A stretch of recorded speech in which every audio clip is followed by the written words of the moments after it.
Hili naitwa Nafi Mohamed Selemani, ni mfanyabiashara wa eneo hili la Mbagala Tatu. Kwenye eneo letu tumekuwa na changamoto za machinga barabarani kuzuia wateja kutokufikia barabarani na pia kusababisha foleni kwenye eneo letu ili kuanzia hapa stendi hadi roundabout bali kumekuwa na changamoto kubwa sana ya msongamano wa magari. Na tumejaribu kufikiza hizi changamoto serikali za mtaa, kwenye ofisi ya wafanyabiashara bado halijatatuliwa, ila kwa hali tulionaye kwa sasa hivi ni mbaya zaidi, kwa sababu kuna tetesi kwamba wanataka kurasimisha ziwe sehemu maalum kwa ajili ya machinga. Hiyo ndo sehemu kubwa ambayo sasa hivi inatustua, inatusumbua sana katika majimbo yetu. Ilikuwa tunaomba serikali ijaribu kuweka machinga sehemu sahihi katika maeneo yao sahihi ya kufanya biashara, sio kwenye maeneo ya TANROAD. Hiyo ndo rai yetu wafanya biashara katika maeneo ya Mbagala. Nadhani imekuwa ni chachu kubwa sana na kila mtu anaona, ila wamekuwa wanazungushia tu macho, wanaficha majambo. Ila kwa tetezi zinazoambiwa sasa hivi muda wote wanaweza wakapanga hapa ikawa ni sehemu rasmi kwa ajili ya machinga. Hapo utakuwa umeua uchumi wa watu wengi sana, na itakuwa tujakuza watu, kwa sababu kitaalamu usipomtoa machinga katika sehemu ambayo sio rasmi bila kumtafutia sehemu yake huwezi ukamkuza.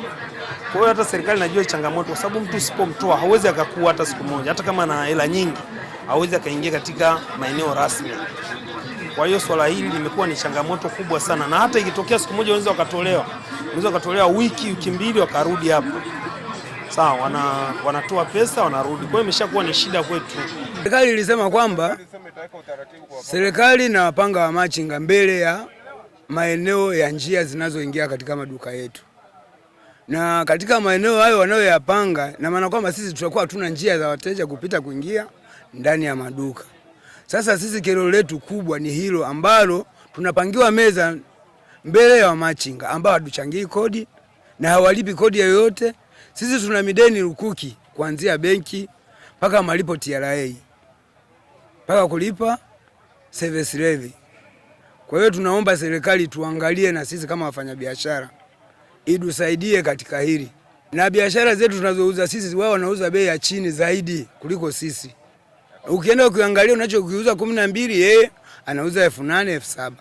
Kwa hiyo inatupa changamoto hata kufanya biashara. Tumetafuta uongozi wa wafanyabiashara wa machinga, tulizungumza naye. Baada ya kuzungumza naye ndilo tujibu kuondoka wa machinga hawezi wakaondoka. Kwa hiyo sasa tunalilia upande wa pili, kama serikali itusaidie ili na sisi tupate riziki kama wanavyotafuta riziki wao. Wafanyabiashara wadogo wamekuwa kama chanzo cha kuathiri biashara yetu. Wafanyabiashara wadogo wamezibia maduka yetu. Wateja ambao wanatoka nje hawezi kuona aina ya biashara yetu.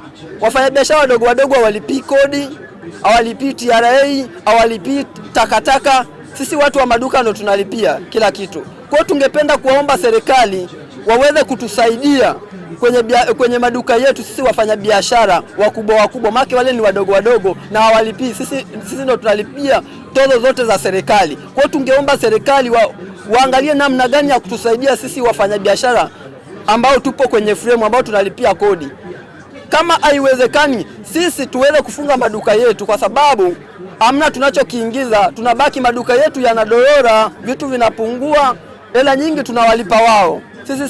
Sisi wafanyabiashara hamna tunachokiingiza, bali tunakuwa kama vile tunabadilisha pesa zinaenda kwao kwenye serikali, lakini sisi wafanyabiashara huku hamna tunachonufaika nacho. Kwa hiyo tungeomba serikali muweze kutusaidia namna gani ya kutusaidia ili biashara yetu iweze kukua. Au wanatuathiri sana wafanyabiashara wadogo. Tungewapenda muangalie namna ya kama mtawatoa ili sisi nao biashara zetu ziweze kusonga mbele.